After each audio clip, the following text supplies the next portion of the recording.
கேரள அரசின் Pooja bumper lottery குழுக்களில் முதல் பரிசான 12 கோடி ரூபாய் கொல்லம் பகுதியைச் சேர்ந்த 70 வயது லாட்டரி செட் வியாபாரியான பொன்னன் என்பவருக்கு கிடைத்துள்ளது.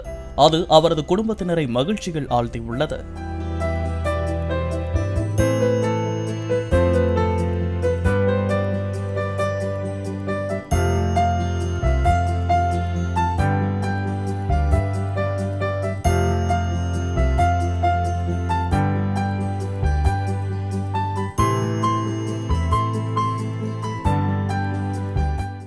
பிளே ஸ்டோர் மற்றும் ஆப் ஸ்டோரில் இருந்து பாலிமர் செயலியை QR கோடு மூலம் பதிவிறக்கம் செய்யுங்கள். செய்திகளை உடனுக்குடன் பெறுங்கள்.